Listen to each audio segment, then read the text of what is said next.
That's Jimmy Stein. I'm Clint Lamb, and this is the Cover Crimson YouTube channel. Jimmy, a lot to talk about. It's the off season, but I don't even know, is there a such thing as the off season when you're in this business? Actually, I look forward to the off season. When I was younger, I probably hated it because it seems so far away. Now that I'm older, time moves faster. But I enjoy the anticipation. All this talk we get over the next 3 months. As a matter of fact, as we record this, I think fall camp begins exactly 3 months from today. So we're going to eat up this 3 months. I know me and you will with a lot of football talk and anticipation of this season. That to me is just as fun as when the stuff gets here. Yeah, I'm right there with you. I mean, I love the offseason talk. Now, granted, by the time I like the stages, so by the time that fall camp rolls around, it's still a lot of projecting and stuff, but you're kind of getting some new information. How's these battles going?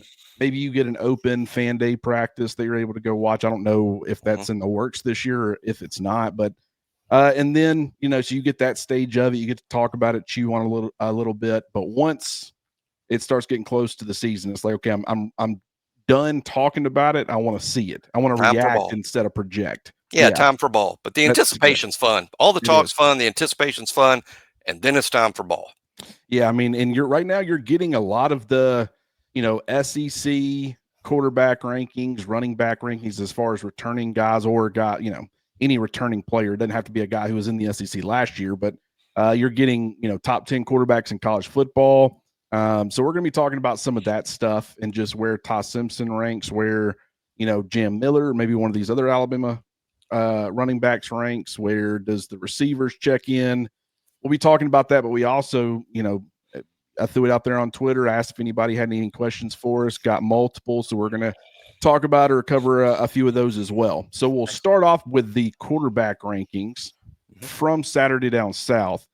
I don't know if you've seen this article yet, Jimmy, you may not have, but if you had to guess, where would you say that they had Ty Simpson checking in as far as SEC quarterback rankings? I have not seen it, so maybe the guess will be more fun for people. I saw the Saturday Down South team projection or team rankings, but not the position. So I would think that it's fair, or assuming these guys are on top of things, I think it's fair to put Ty somewhere around 12, just simply because he hasn't been seen by many people outside of Alabama fans.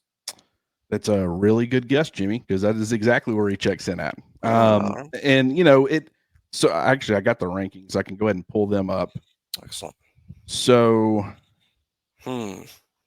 this is what we got. So you got Garrett Nussmeier sitting at number 1, Diego Pavia sitting at number 2, DJ Lagway at 3, Lenora Sellers at 4, John Mateer at 5, Arch Manning sitting down there at number 6, Kaylin Green sitting there at number 7, Joey Aguilar sitting at number 8. So in the top half of the SEC, the new Tennessee transfer quarterback that's replacing Nico Iamaleava.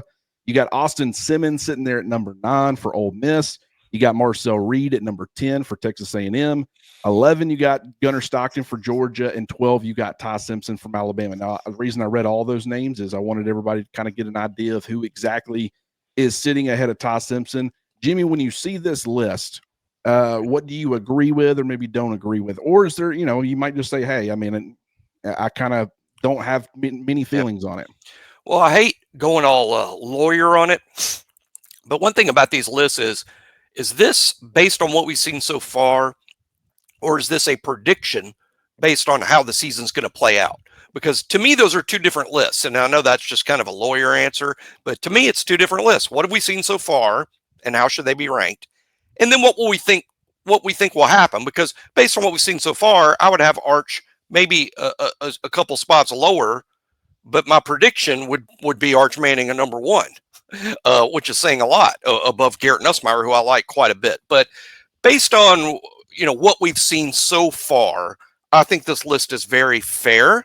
I don't think it's crazy, but my issues would be, I think Joey Aguilar at 8 above a couple of SEC guys, but he does have a proven track record in FBS football. I have more confidence in Ty myself, but I think I know more about Ty than the person that did the ranking, so I understand why Ty is where he is. But I do suspect that in a postseason ranking, Ty Simpson is going to finish much higher than 12. That's just what I believe. But this is a good look at how good the league is at quarterback, because I think most of these guys, even down to 16, I think Bo Pribula at Missouri is actually going to be pretty good. So I'm impressed with what the SEC has at quarterback, period. But I think Ty here is ranked fairly. But if we scratched all this and said, okay, the list is going to be a prediction of how the season is going to play out, I might have Ty around 6 or 7, honestly. You know what? I'm right there with you. Now, granted, it would be helpful if I would have put together my own list to where you could compare. Yeah. But off the top of my head, I would definitely put Ty Simpson above Gunnar Stockton. I would not have Zach Calzada. I would have him probably at number 16. Agreed. I've never really been overly impressed with him. Kentucky, just are they going to be able to put the talent that they need to around him? Joey Aguilar, I completely agree. You have no idea. He's trying to learn a system in 4 months, and it's a different system. It's going to require him to do some different things. So that kind of makes me a little bit iffy. Like, I don't know exactly when you look at it and you say, okay, maybe it's based off of what guys did last year. Okay, that's fine, but Lenore Sellers should probably be higher. If it was based off projection, I agree with you. There's no way Arch Manning should be sitting down there at number 6. So the way that I would do it is more so, and this is the way I think they're doing it to an extent, at least, because there is some unknown with Arch Manning. So I'm kind of putting some assumptions out there that may not be accurate, but it kind of feels like it's more projecting for the 2025 season to an extent. Taking the guys that you more so know, and then sprinkling in some guys that you think, you don't want to put Arch Manning back there, at number 11 or number 10 or something like that. But here's the thing that I don't like about Ty Simpson being down there at number 12. I guess it's also, how do you look at this list? Is this the list of the best pure players, the best NFL talent? And if you were to take them and drop them off on any other team, they're going to be a big time major producer? Or is it who's going to put up the best stats, who's going to look the best in the SEC? I feel like that's also important context. Wouldn't you agree? Oh, yeah, absolutely. Because some guys are just playing a different offense. I mean, Diego Pavia is going to run the ball quite a bit. That's not going to impress the NFL. As a matter of fact, if this is an NFL list, in terms of where everyone's stock is, Pavia is ridiculously overrated, because I don't see him as an NFL quarterback at all. Whereas somebody like DJ Lagway or even Lenore Sellers, certainly Arch Manning, are going to be high value NFL guys. And some of these guys are going to put up real numbers. Like, for instance, even Blake Shapen, if he stays healthy in Jeff Lebby's offense, is probably going to throw for quite a few yards and some touchdowns. Most often, I would add, in a losing effort, because I don't think Mississippi State's going to be very good. But that's a good example of how, Blake Shapen's going to throw for a lot of yards. I think Taylon Green is an interesting quarterback. I think he's good enough. I like where he is on the list, in the sense I think Taylon Green will be responsible almost solely for a few Arkansas wins this fall. I mean, I see him sort of carrying Arkansas. How far can he carry him? I'd be hesitant to say all the way to 7 wins, because I don't think that they're going to be particularly great. But there's so many different ways to evaluate these quarterbacks. I just know this, based on what we've seen so far, and the numbers we think he'll put up, and what the NFL thinks of guys, I think Garrett Nussmeier, number 1, is just sort of a slam dunk to me. Although DJ Lagway would be a serious contender for that spot, if not for the shoulder that's rumored to be, pretty bummed up. Lenore Sellers, I'm not quite as high on as many others are. Probably not even as high on him as you might be, because I'm sort of in the minority on that. I'm still a little more show me on Lenore Sellers. I compare him, and it's a compliment, by the way, to Jalen Milroe. I found them very similar. And the challenge with Milroe all the way up through his year 4 was consistency, particularly against good teams. And I've got to see more from Sellers before I assume he's going to be great every week. And I have some questions about his supporting cast. But how you rank these guys to me is just as important as the ultimate ranking. Like you said, is it production? Is it NFL value? Is it just aesthetically what we've seen so far, or is it a guess as to how the season's going to play out? Because you can end up with different lists altogether. This list, I take it as sort of an amalgam of all of that. Right. But I also think if me and you, because we often share the same brain when it comes to this sort of thing, if me and you did a list, our list would look pretty similar. I think it might look a little different than this one, but I think Ty's fairly put at 12 based on what everyone has seen. Me and you know a little more about Ty. That's why we're probably more willing to bump him up higher. And we both project, hey, end of year ranking, maybe 5 or 6 for him. Yeah, exactly. And, the thing about it with Ty, and this is why I would love, what is it that a quarterback needs to be successful? Do you think that Ty Simpson won't have? That would be my question for people, because, okay, do you think that, he's not going to have receivers? Because Alabama's going to have one of the best receiving cores in all of college football, not just the SEC, in my opinion, one of the deepest, if not the deepest. Do you think it's going to be an offensive line? I mean, because you got 3 of the top projected, top 64 players for the 2026 NFL draft in Jaden Roberts, Caden Proctor, and Parker Brailsford. They're going to be coming back. We've heard great things about Wilkin Formby. We think he's going to take steps forward. And I think Cam Dewberry is a serviceable enough player where if he's playing between 2 top 64 draft picks, future top 64 draft picks, including one of the top tackles in college football in Caden Proctor, I think that he's more than serviceable enough to hold up and get the job done. So, you look at like Washington's offensive line when they won the Joe Moore Award, they had Parker Brailsford at center, a 275-pound Parker Brailsford. They had a second-round right tackle, and they had a first-round left tackle. But their 2 guards, undrafted free agent guys, but they still won the Joe Moore Award. So not everybody has to be super talented. So the offensive line, I think it's in good shape. The people might have some question marks about the running backs, but I would argue that between the stable of runners and the type of offense they're going to be running, they should be able to have success on the ground. We think they're going to have a strong complementary defense that's going to be able to take some pressure off of the quarterback, that's going to be able to generate some turnovers, allow you to have some separation, maybe some of those closer games where you can stack drives. We feel like the offensive coordinator coming in Ryan Grubb. You talk about play callers. Feel like that's going to be addressed and taken care of. Okay, now you're looking at the national recognition standpoint, because, I mean, obviously that plays into the Heisman conversation. It'll probably play into the who's the best quarterback in the SEC conversation. Alabama is one of the premier programs in college football. And it's like, I would say the lowest of all of those things, amongst all those things, I would say that Ty Simpson's own talent is below all of that. But that's not to have a knock on his talent. I just think he's surrounded by a lot of good pieces. And here's the other argument to that is someone might say, okay, he's a game manager. He lets the defense help him win. He lets the run game help him win. It's like you're not going to be a game manager in this offense. So the numbers are going to be there. This isn't going to be, some of these other players who have played for Alabama who had strong run games, had a good receiver or a couple of good receivers, had a really good defense to take pressure off of them. It's like the offense is still going to put the quarterback skill set on full display, and they're still going to put up numbers. So when you're asking the question, okay, what does he need to finish near the top of this list? The only thing that you would maybe argue is I don't think he's going to finish the season as Alabama's starter. That would be the only reason you would put him down there, in my opinion. And if you make that comment or that statement, it's like, okay, don't agree with it, but I understand it. Do you see any other holes that you could poke in that, Jimmy?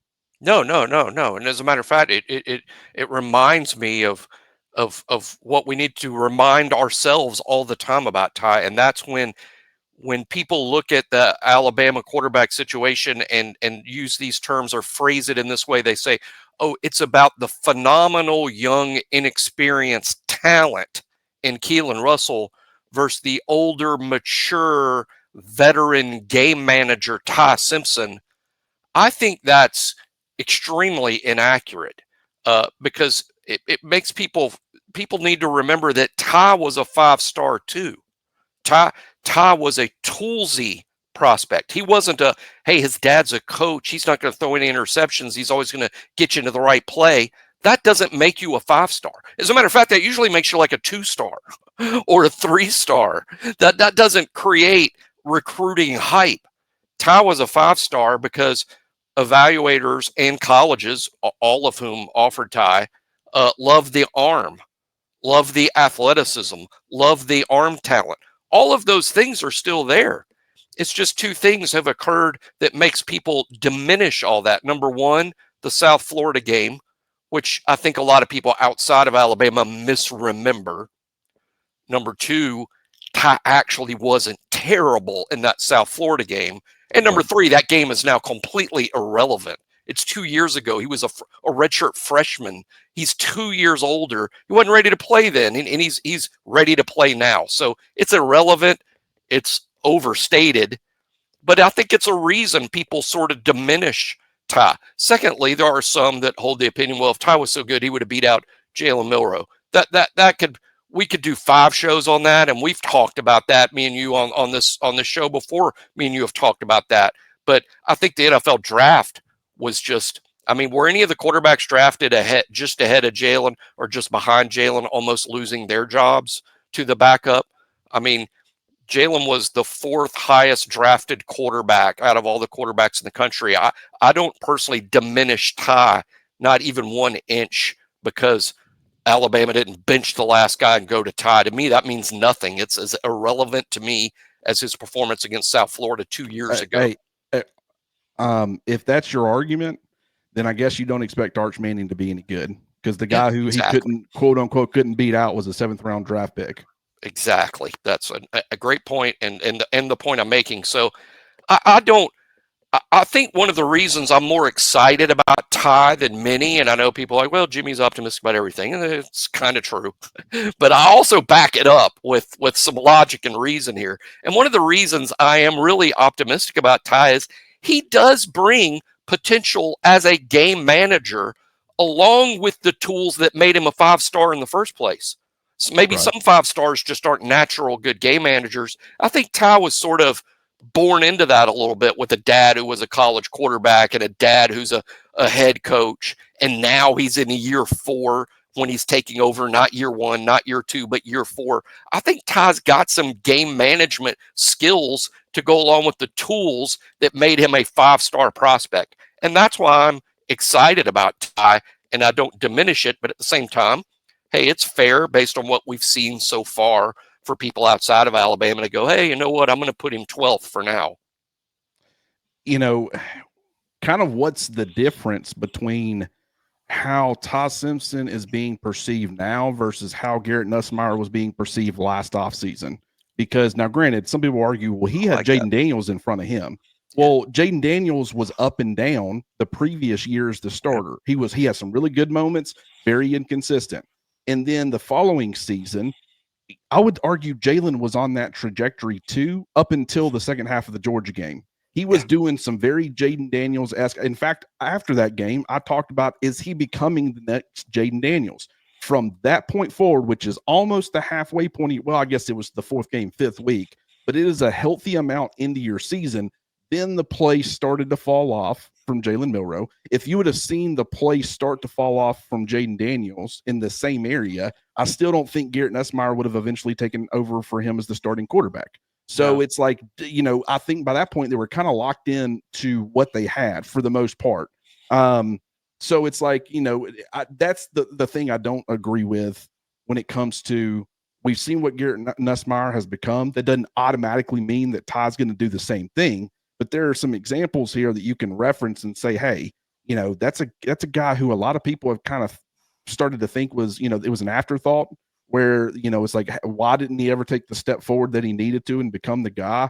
And, you know, it's taken him some time, but you know, and I still think there were some things that Garrett Nussmeier needed to improve on, or needs to improve on. The other thing, I love the comp, by the way. I find them pretty similar on and off the field, intangibles and tangibles, but go ahead. Yeah. And I think Ty's going to be a little bit less of a gunslinger. I think he's going to take he is going to take some risk, and I wouldn't be shocked as a 1st-year starter if some of those risks don't pay off. So you just probably need to accept, he's not going to be a game manager like everybody's trying to paint him. I think he's got some game manager tendencies, but he's a guy who's confident in his ability, and he's going to take some chances just like Garrett Nussmeier did last year. Now, granted, I just don't think it'll be as many. But when it comes to the USF game, what I don't like about that is his biggest problem. He did not look like a deer in headlights. He didn't look overwhelmed. Tyler Buckner looked overwhelmed. You could clearly tell it was not for him. He wasn't built for it, and he was probably never going to be built for it. With Ty, I actually think to a degree he played okay. His main issue was the internal clock wasn't there. He wasn't seeing it fast enough. That's going to happen from a young quarterback. Yes. And now that you're 2 years down the road, you're still expecting to see that guy out there. And it's like, that's just not how it works. Will he maybe have some of those issues early on in the season when bullets are going live and guys can hit you? It's his first chance as a starter. You might see a little bit of that. But I think he's going to – from a young player, when you're getting that, it takes them a lot longer to move past it. I think for Ty, he'll settle down rather quickly if that is a problem for him early on. By the way, I almost guarantee you to an extent that will be a problem for Keelan Russell too if he ends up being the starter sooner rather than later. So that's another point. I think Ty's set up for success is my entire point with all of this.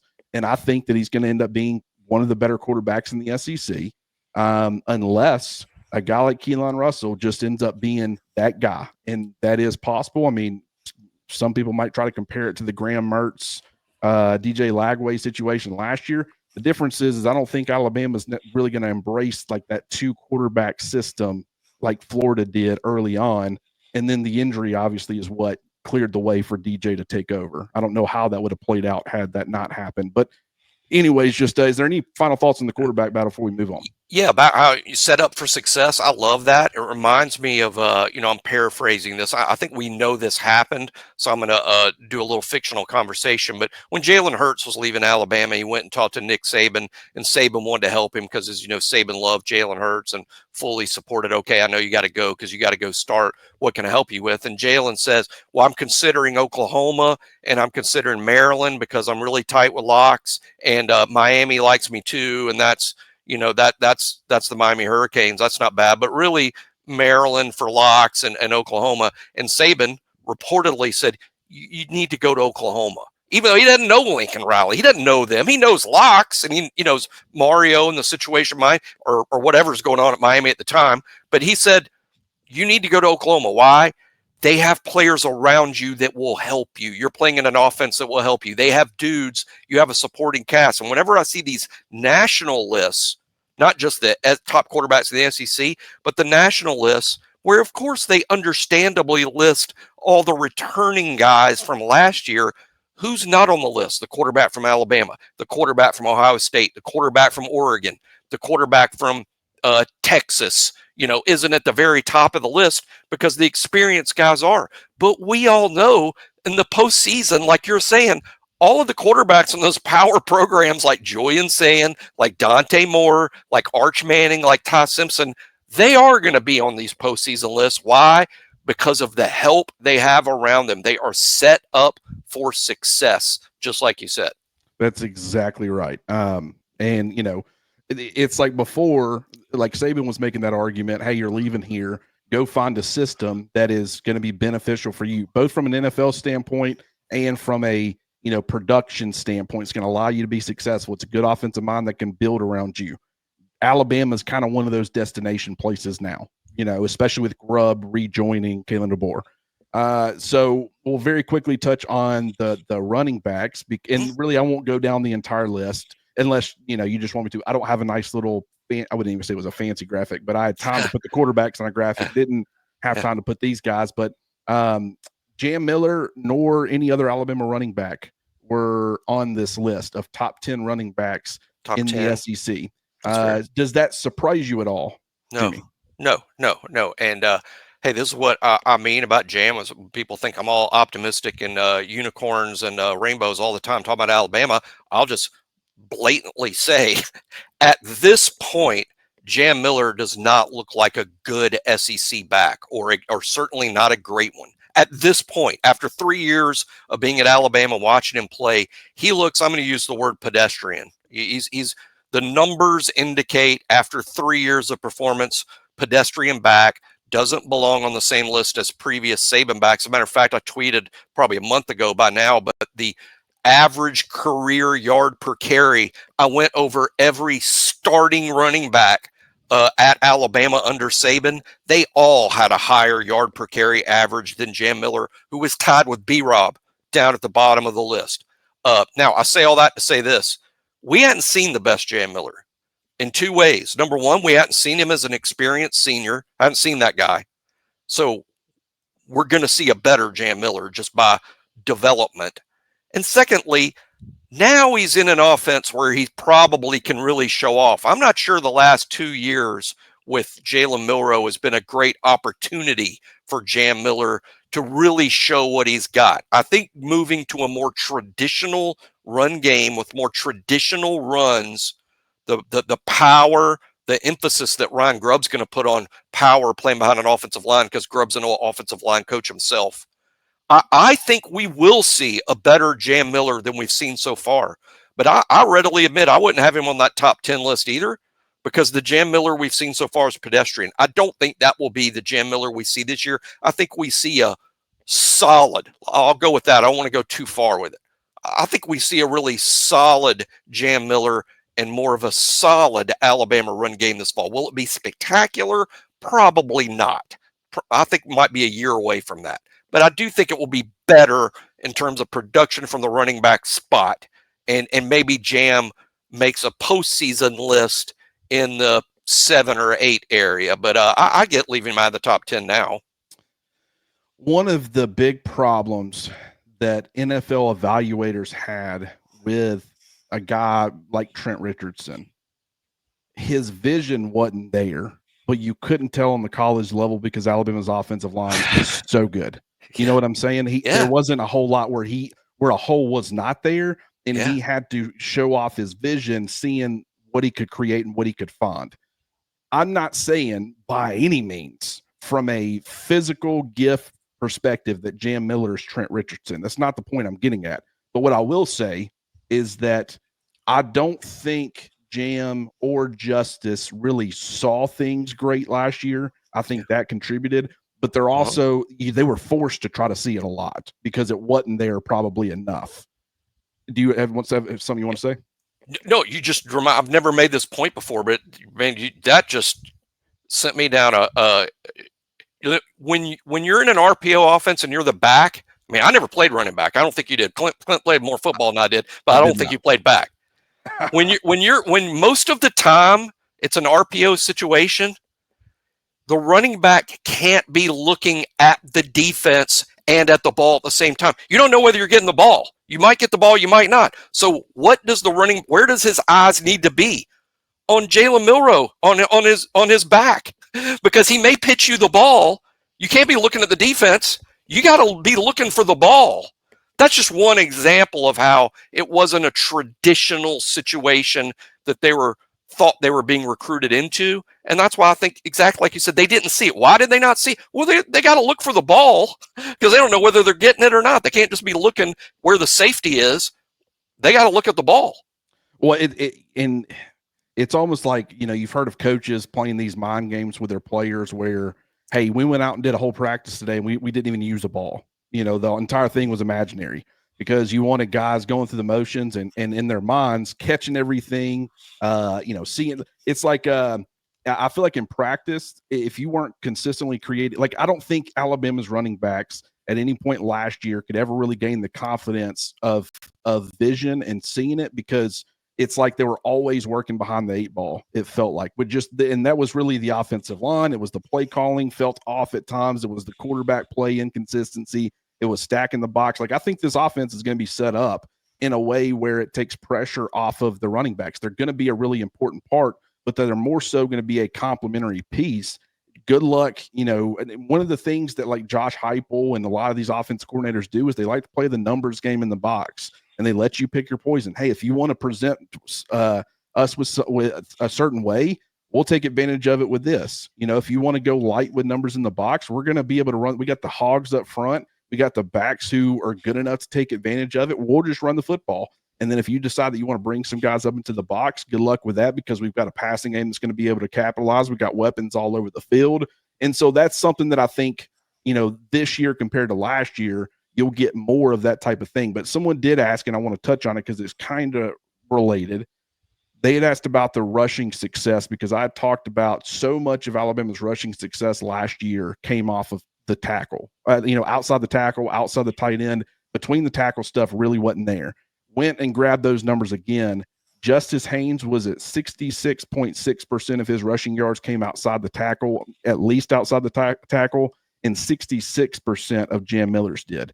Now, what they wanted me to do was to say, okay, can you go back to the Washington offenses and see how their stuff looked? Yeah. And so I said I would. Dylan Johnson was just over 60%. So that is a much bigger chunk than I would have anticipated, especially for a guy who's more of a power style of back. But then if you go the year before, Cameron Davis was one of their running backs, and then Wayne Taliapapa. I don't even know how you say his name. Don't want to botch that too much. But both of those two guys combined for roughly about just over 40% of their rushing success came outside the tackle. So you saw it one way with Dylan Johnson. You saw it the other way with both of their running backs the previous season. So it was weird that it was both Jam and Justice. I think that speaks to, the way that the offense just was operating in general. It was, obviously the type of plays that you're running, what's successful. But yeah, that's something that at least I wanted to address comparatively. You talked before when we did the quarterback spiel, you sold me, and I hope everyone listening, on Ty being set up for success. I couldn't agree more. I don't think we set up Jam and Justice Haynes well enough for success a year ago.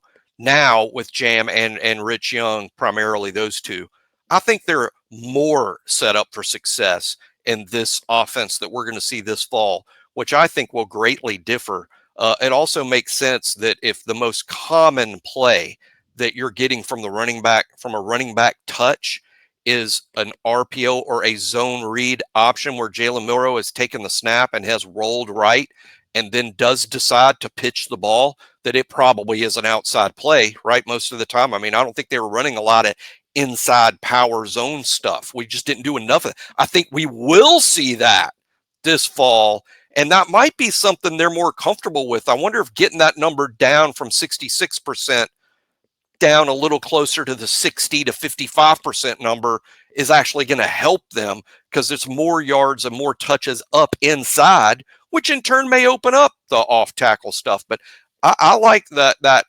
Ty is set up for success. Maybe the backs are too, and it wasn't really there for them a year ago. Yeah, I do. Part of me, because a lot of Jaylen Washington's success, or at least his opportunity, he got a lot more inside opportunities than Alabama's running backs did. And I just think with his build and stuff, he's kind of built being 224 pounds or whatever he is at 5'10 or 5'11. I think actually he might be even shorter than that. He feels like a guy that can bang it between the tackles. He's got a little bit more juice, a little bit more home run hitting ability. And I have no idea where he's going to fit in this pecking order for Alabama, but just that signaled to me when they accepted him or brought him in. I thought, okay, they might be trying to get a little bit more as far as out of their inside run game a little bit. Yeah, I'm happy to admit when I'm wrong about stuff, because that happens. But one thing I was wrong about, I thought prior to the spring, I was ready to wager, at least a small wager, that Dre Washington would be splashy and sort of zoom to running back 3. And that didn't really happen, because one of the guys that had a really nice spring that surprised me is Daniel Hill, who I thought ended the spring as clearly running back 3 for now. And I was wrong about Dre Washington being that guy. He looked more like running back 4. And we'll see what happens. That could change in the fall. But I just wanted to shout out Daniel Hill for having a surprisingly good spring. I was surprised. I didn't project it to go that way. I didn't either. I kind of thought, even a guy like Kevin Riley might be the one to. Yeah.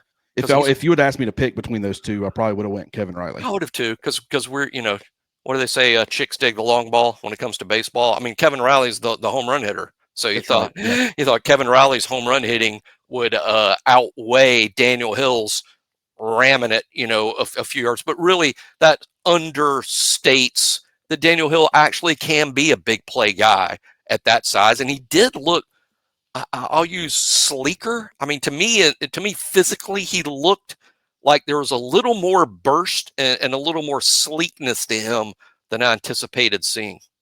The burst, certainly, because they did say last year he wasn't 100%. And one of the things, and I would need to go pull the exact quote, I just remember one of the things that I think it was Kalen DeBoer, it might have been Ryan Grubb, said about Daniel Hill is that he's seeing it well. Yeah. And so if that is a problem with Jam Miller or some of these other running backs, that might be something that's making Daniel Hill stand out relative to the others. So I just thought that was it. It might not be. It might just be something that they're saying that he's good at, and the other guys are good at it too. But I thought that was interesting. Wide receiver rankings, and we'll touch on them very, very quickly. Ron Williams was the number one receiver according to Saturday Down South in the SEC for 2025. It's not surprising. The only one that you would even remotely argue would be ahead of him is Jeremiah Smith. But then Jeremy Bernard got honorable mention. He was the last, I think, honorable mention. So I think there was 15 total mentioned, wasn't in the top 10. So I kind of put him in that 15 range. Isaiah Horton was not mentioned. So does any of that surprise you, Jimmy? No, none of those rankings surprised me. But I'll say that I'm more, as opposed to ranking receivers, I think it makes more logical sense to me to rank units. Because what if Ryan's the best guy in the league, but then your second and third guy is less than pedestrian, then you're not really good at receiver, even though you might have the one good. I look at it more as a unit, and I also think that, again, we know more about Alabama. Me and you and everyone listening to this show knows more about Alabama than maybe the regional or national guys. And I think we all know Zay Horton is a guy that's better than his advertised. He's good. He's good. I mean, he was good at Miami. I think Zay Horton's a better player than maybe even Alabama knew when they got him. And I think he's got a rapport with Ty. And I think Zay Horton, who we did project, or I did, and I think you agreed that Zay Horton would end spring as the number 3 receiver. We thought going in. I think if anything, he's making a run at 2. I mean, he's a splashy guy. I love that trio. And yeah, sure, Ryan's the best receiver in the SEC. I think Alabama has one of the best wide receiver units in this league. LSU is very good too, by the way, especially with what they did in the portal. But and there's several teams in the SEC that are good at receiver. I'm not sure I'm trading Alabama's 3, not just Ryan. I'm not sure I'm trading Alabama's 3 for anyone. Completely agree. And, here's the thing. This is where I will compare an Isaiah Horton to a Jameson Williams, in the sense of, you made a great point. I think he's come in and he's been better than the staff was thinking he was going to be. That is exactly what happened with Jameson Williams. Everybody Nick Saban saw it. And here's where I'll also make the comparison as well. There was a specific element that player, both players, brought to the table that the coaching staff was looking for. For Jameson Williams, it was the vertical threat. They really wanted somebody that could take the top off for the defense, complement what they thought they had they did have in John Mechie, who was more of a guy who can win down the field, probably a little bit better there than you would think, but was going to be a guy who really thrived as far as the short to intermediate parts of the field. So they really wanted to be able to really space defenses out, threaten them in a lot of different ways. And he ended up being just a way better player. With Isaiah Horton, it was his size, the size element that he brought to the table. They obviously brought in Derek Meadows. They were going to be getting Jalen Hill back, who brings, some of those size tendencies, but he's not like that towering receiver like Derek Meadows or Isaiah Horton. But it's like those two guys ended up, we know J-Mo ended up being way better than anyone thought he was going to be, including Nick Saban. And it's seeming like, I'm not saying he's going to be on that path and he's going to be a top 2 receiver and he's going to be a top 12 draft pick. I'm not saying all that necessarily, but I'm saying that there are some comparisons there to be made. Yeah. And the other thing that I want to bring up is, I said I think it was the last show that Mick and I did, I feel like that we are trending. I'm feeling pretty close to locking in Rico Scott as wide receiver 4, just based off of the things that I've heard about him from people, what we've, the coaching staff, like they needed to, obviously Ryan Williams wasn't available. And so Rico was that first guy to step up. It just feels like he's wide receiver 4. And when you start looking at like Washington's wide receiver room from the last year that DeBoer and Grubb were there. It feels like Isaiah Horton is going to be not the same caliber of talent necessarily, but fit the role of like Rome Odunze, who's like the big-bodied X receiver, plays. I want to say Rome Odunze played like 80% of his snaps on the outside. Then you've got a guy like Jalen McMillan, who played predominantly in the slot, like 87%. I think out of necessity, that'll probably be Jerry Bernard. He has the ability to move around more than that. But when he was at Washington, kind of acting as that wide receiver 4, he played a huge chunk of his snaps in the slot as well. Wouldn't be shocked if he was Alabama's quote unquote primary slot receiver, who also in those 2 receiver sets can play the Z and play some other spots as well. But then Jalen Polk was the guy who was like 40% in the slot, 60% outside, but they moved him around a lot of inside and out. That feels more Ryan Williams to me. Now, granted, Ryan's going to be the primary in this offense compared to Rome Odunze as that big-bodied X being the main guy in the other one. But I'm just strictly talking where they line up and stuff. I feel like Jalen Polk and the 40-60 split feels more like Ryan Williams. And then that leaves Rico Scott essentially acting as the wide receiver for the Jeremy Bernard of this offense, where he's going to be kind of a Z slot, can also play some X where you can kind of move him around. But it's, if you got injuries, pretty much Rico can fill any of the roles that you would have with the 3 starters, just about. You might move Ryan Williams to X and play him at the Z or whatever. But the difference is that I think Alabama runs way deeper than that. So you'll still see more rotation, but that's kind of how I'm envisioning the wide receiver room, at least right now. No, I agree with every bit of that. I like how you break that down, comparing him to that last incredible Washington group. I'd also say that Rico Scott reminds me, in terms of his skill set and what he brings to the table, he reminds me of John Mechie, who also was sneaky good early in his career when Mech wasn't like wide receiver 1 or 2, like the year he became with JMO. Early, Mechie was just sort of sneaky good. There's other dudes to talk about, right? And we didn't really talk about Mech a lot until his final year, 2021, because Alabama just was kind of stacked in front of him. That's kind of like Rico's situation, right? He's not going to play in front of Ryan. He's not going to play in front of Germ. He's not going to get more snaps than even Zay Horton. But you know what? This kid's like Mech. I mean, he's good. He's good. Everything is solid. I mean, solid hands, solid routes, gets open, shows some toughness. Everything you'd use to kind of describe John Mechie, I think you can describe Rico Scott. I would love him as wide receiver 4, and for Alabama's sake, I hope it plays out exactly that way. And as far as Zay Horton being JMO, yeah, I agree. He's not going to be the 12th pick in the draft, and he's not going to have. I think JMO had like a ridiculous 1,600 yards or something in his year at Alabama. That's not going to be Zay Horton, but I do think, like JMO, Zay, they're excited to see him and had no idea he'd be this good, and he's going to be a big part of things right off the bus, even jumping over guys like Rico Scott, who's good, and Mbakwe, who's promising, and the 2 freshmen, Brooks and Meadows, look like they're going to be things, and Jalen Hale and Cole Adams. He's jumping over all those dudes, and that's very JMO-like. Yes, because, I think we were all seeing it coming with Isaiah Horton more. JMO was like one where it's like, oh yeah, he's definitely he's going to add that element. They're going to get him on the field some, let him take the top off of defenses, do all that.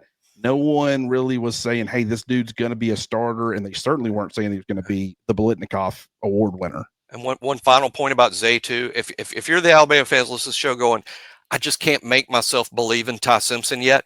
I get it totally. But think about what Isaiah Horton did. He just left Cam Ward, the number 1 pick in the draft. He leaves Cam Ward, and Carson Beck is coming in, and Isaiah Horton's got an NFL future on the line, and he says, you know what? I want to go play for Ty Simpson. I mean, that's what happened. That is a very, very good point. And one thing about it, you can, that the difference between this wide receiver room and the 2021 wide receiver room is that if you had some catastrophic, unfortunate run where you lose your top 2 receivers, Alabama is way better equipped now to withstand that than they were then. Yes, boy, that's a great point. That's something that and speaking of the receivers, and we'll go ahead and jump into the mailbag because one of the questions was about a receiver, and it's one that we really haven't talked about, and that is from Nate Oatmeal on Twitter. They asked, where does Jaylen Mbakwe fit now and for the future? It seems like he chose the wrong time to switch to full-time receiver. Yeah, that's, I'm almost uncomfortable answering it because Mbakwe, let's say he never played cornerback ever, and there was never that cornerback season in Alabama, and we recruited Jaylen Mbakwe to play wide receiver. Would he still have been a 5-star? Absolutely. I think he's a 5-star prospect at wideout. I think there is every reason in the world to believe that Jaylen is going to be a really good wide receiver. But, that's a big but, due to the timing and what else Alabama has at receiver, I can't help but be a little bothered by the fact that I did see Mbakwe play corner last year. And while it wasn't a huge look, he didn't play 1,000 snaps. I saw enough to believe he was on track to be a pro football player playing cornerback. I thought he was, he wasn't Damani last year, he wasn't Zabian last year, but for a true freshman, basically developing into Alabama's cornerback 3. And had he remained at corner and just was playing cornerback, I would project him still to be cornerback 3 at Alabama. Is going to play a lot of snaps. That's going to be Cam Calhoun or Dijon Lee this year. They're going to play a lot. And those would have been box snaps. So I get the question. I get the question completely, but at the same time, I don't want to sell Mbakwe short because had we never seen him play DB and he's just a receiver and he's getting here now, I'd say he's a 5-star with a heck of a bright future. I just can't help but be like, gosh, I'm not sure that was the best idea, but hey, it's his career. He's still a great prospect. I hope this works out for him. But the guy I saw last year, I think, was on his way to being a pro football player. Here's what I'll say about it. Ron Williams is one of the best returning receivers in college football, right? Oh, yeah. His role's not going anywhere. No. Jeremy Bernard was he's one of the most established receivers in college football, has the production to back it up. He's been around for a while, played in this specific 4 offense. years with DeBoer. Yep. You look at Isaiah Horton and kind of what he is going to be providing. It's like 6'4", catch radius. Brings an element, extremely talented receiver. It's like, when you look at Jaylen Mbakwe, you look at like Rico Scott and the way he was trending towards the end of last year. You started hearing buzz. We knew that he was going to have to play a lot in the bowl game, but he was already creating that buzz regardless. Yeah. We know what the coaching staff thought Jalen Hill could be. We had seen it as a freshman. He was clearly trending. It's like, okay, you're moving a guy to a position he's never really played before, and you're expecting him to stand out relative to all those guys we're mentioning. It's like, I don't think that time's going to happen a couple of weeks into this transit or a couple of months if he did it back in January, or I guess he started doing it back, bowl prep. So, right. A few months. It's going to take him some time. It's like when Terrion Arnold made the switch from high school safety to college corner. That was still on the same side of the football. You're still looking at a lot. I mean, you're not really looking at a lot of the same things, but it's like there's not as much of a transition, and yet it took him a while to get comfortable playing a new spot. You're asking Mbakwe to do a lot. Eventually, when he gets comfortable doing and learning all the nuances of playing the position at a high level, and then that athleticism starts to take off, that made him a premier 5-star athlete that everybody in the country wanted, then I don't know what's going to happen. The only worry I have is kind of like you. By the time that happens, what all is established in front of him? Is Latsier Brooks become that dude since then? And now you're like, well, Jeremy Bernard's going into his last season. Isaiah Horton could be a guy who ends up being one and done. There could be some opportunities next year, but now you've got like Rico Scott ready to step up. Maybe Jalen Hill is knocking some rust off this year, but he's got a lot of talent. Maybe it's Latsier Brooks is ready to step up at that point. So that's the only thing that concerns me or worries me when it comes to Jaylen Mbakwe. It has nothing to do with him. I'm not surprised where he's at relative to everybody else. And I want people to understand where he's at now relative to everybody else is probably not where he's going to stay relative to everybody else.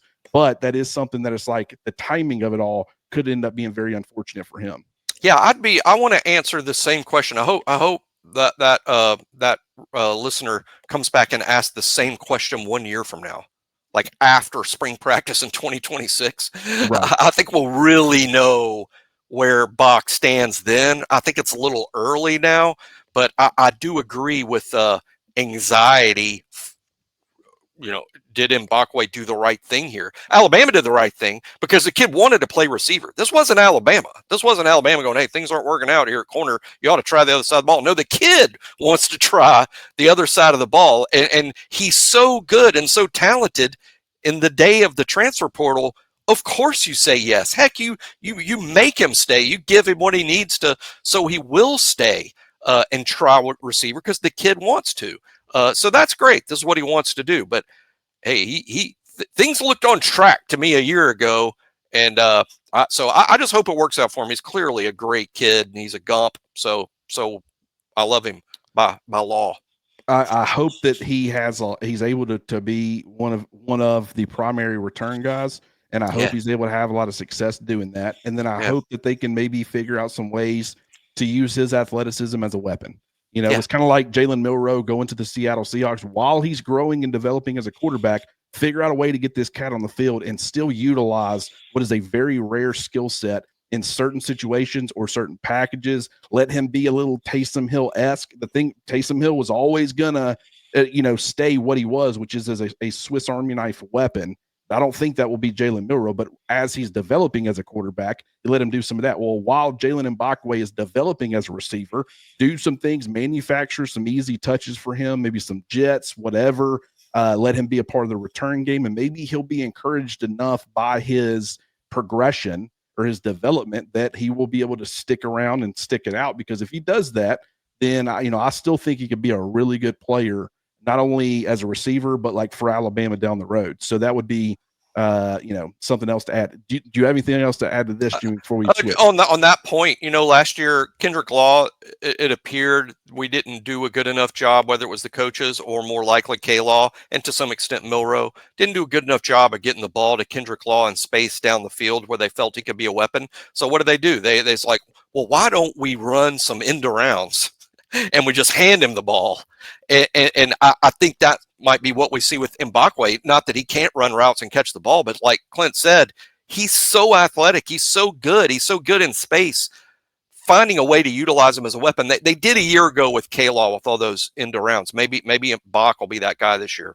Right. Yeah. I mean, I'm right there with you. I think that you might end up being pleasantly surprised, but I just don't think it's going to be a massive role. And part of me thinks that probably Mbakwe understood that when he made the switch. Surely he didn't think he was going to immediately switch over and think I'm going to master receiver very quickly. So that actually might have bought Alabama some time with him where he's like, hey, I knew this was kind of going to be for more of the long haul, but this is what I wanted over the long haul for myself. Right. So these last two questions kind of go hand in hand. They'll be the last ones that we address. Greg Skipworth asked, how do you see Bama's interior defense matching up this year against the run? And Ralph Sinemi, I hope I'm saying that last name correctly. I very much apologize, Ralph, if that's botched. But he asked, will we see meaningful playing time for Keeley and Pierre like we did with James Smith and Rousseau last year? I do think we will see Keon Keeley a whole lot more than we have so far. And to me, I thought Keon was sort of one of the better stories of the spring. The Keon Keeley I saw on A-Day and in my limited chances to see him, I felt like he's ready. Now he's ready. He went from showing up playing out of position to, gosh, he's almost there. That's how I would describe 2024 for him. He's almost there. To, okay, now he's ready, but now he's a little blocked because of LT Overton and Jordan Renaud, who might be a little more natural at that bandit spot than Keon. So now he's ready, but he's blocked. But that does mean he's going to play substantial snaps because he's ready. So I think we see quite a bit of him. Pierre, I'm not quite as sure, and I wouldn't compare it to Quay Rousseau, who really was Alabama's starting wolf a year ago, but then kind of got banged up and played less as the season went on. He was kind of sharing that spot with Q Robinson. I do think Yhonzae Pierre will play significant first-team snaps because Womack likes to rotate. And as far as being better on the interior against the run, that's something they need to improve on. And a question I have, even for Clint or for a real true expert out there, I can't help but wonder, this is a wonder thing. I'm not telling y'all this is the case. I wonder if this scheme, I mean, I know a lot of people call it a 4-2. To me, it's a 3-3 because it's 3 defensive linemen and 3 linebackers. I mean, that's the personnel that's out there. 3 guys that play for Freddie Roach, and then 3 guys that play for the linebacker coaches.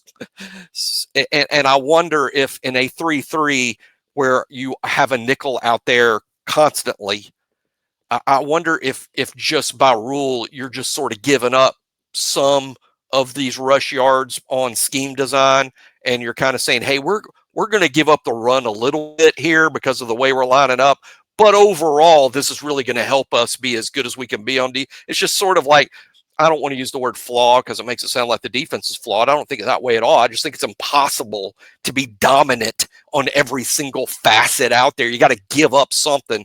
I don't know that we're ever going to be completely dominant against the run with this scheme, but that's something I wonder. I'm not stating it as some sort of expert fact. I just kind of wonder it out loud. Yeah, I'll start with the run defense side of it. Jimmy's 100% correct in the sense of a 4-2-5, a 3-3-5, whatever you want to call it. It's a lighter look. You know, it's not going to have as many guys up there in the box. Now, that's typically like you'll see them get in. There are multiple front. I mean, they'll get in different looks. You'll see them in 3-3-5. You'll see them in a 4-2-5, a true 4-2-5. Sometimes with 2 bandits on the field as your 2 edge guys. You'll see them in 3-4 looks. But it's like you said, the reason, you know, I refer to it as a 4-2-5, but you make an excellent point. Even though there's technically 5 guys kind of on the line of scrimmage in a 3-4 defense, we still call it a 3-4 and not a 5-2, right? Because, you know, there's 4 linebackers, even though 2 of them are edge rushers, stand up edges, and then there's 3 true defensive linemen. So I get that argument for sure. But to me, you know, when you go lighter like that, you're going to be susceptible against certain teams. When you're Tennessee, the entire design of their offense, and I guess Mississippi State is very much this way now too, it is the reason they spread you out as much as they do is to create rushing lanes. Run lanes. They want to create favorable matchups in the box. But that means, you know, when you think about it that way, their primary goal is to run the football. And then they put defenders like that star nickel position in conflict by, you know, having them play way out there where they can't assist in the run game as much as they probably want to, or, you know, that overhang safety that's they're worried about the vertical ball to Jalen Hyatt, but they're also worried about, you know, them being able to run the football effectively with a couple of really good running backs and a good offensive line.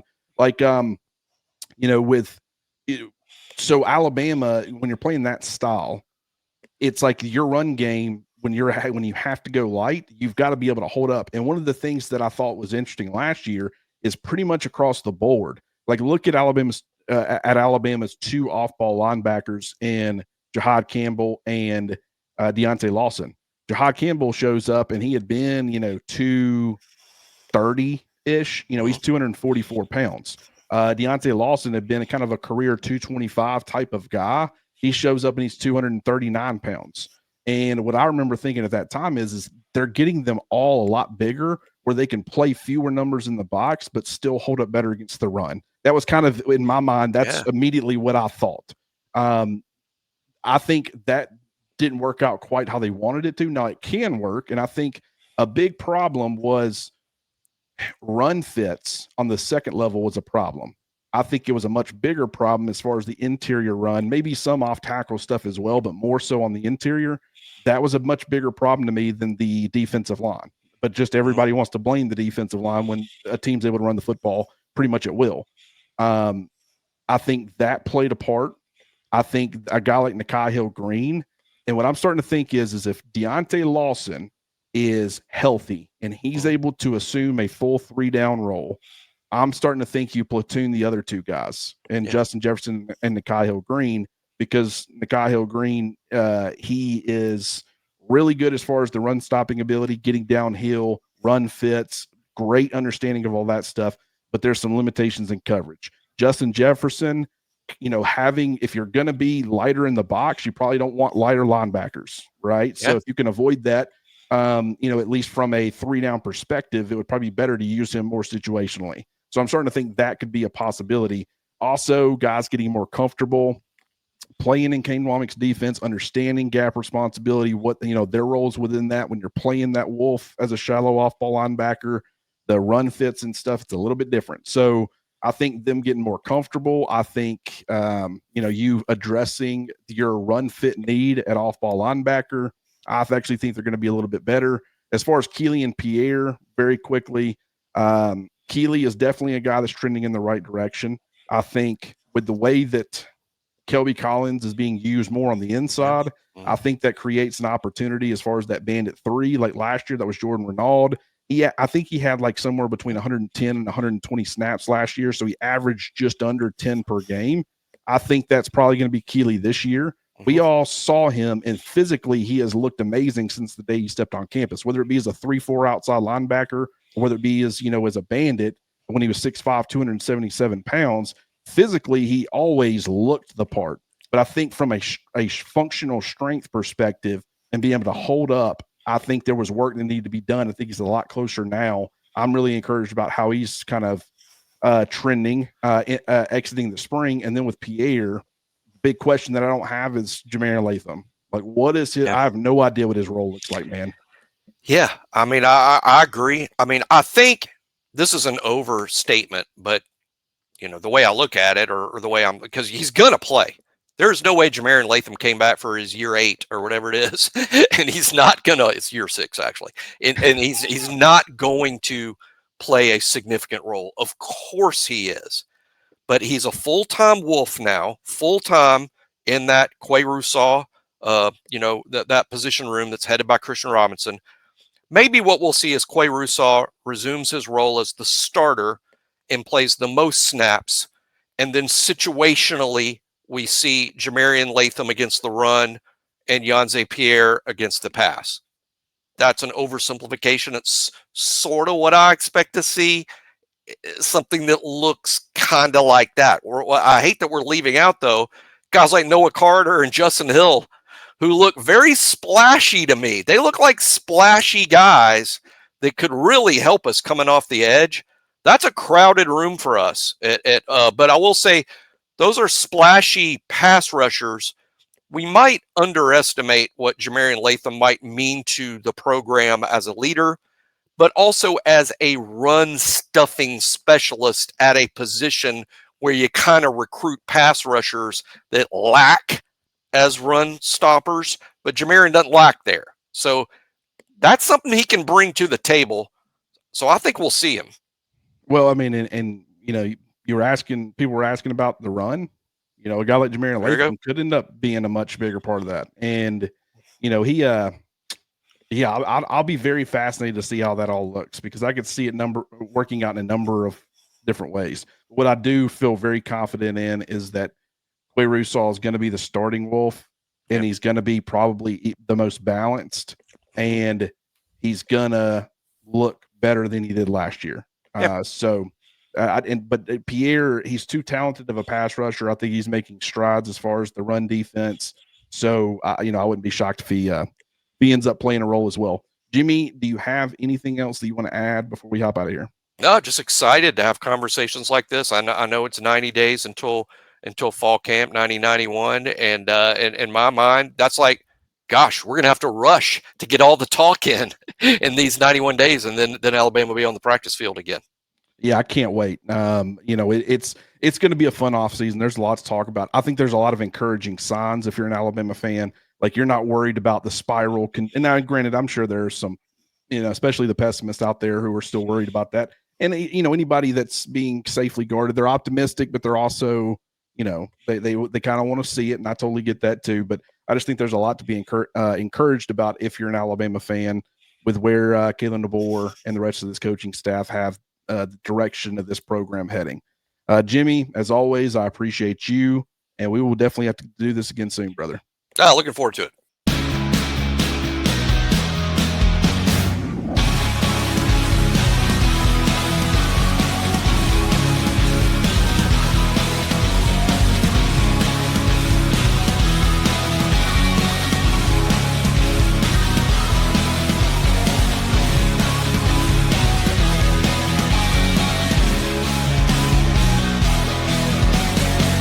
Escape to Pearl River. River Resort.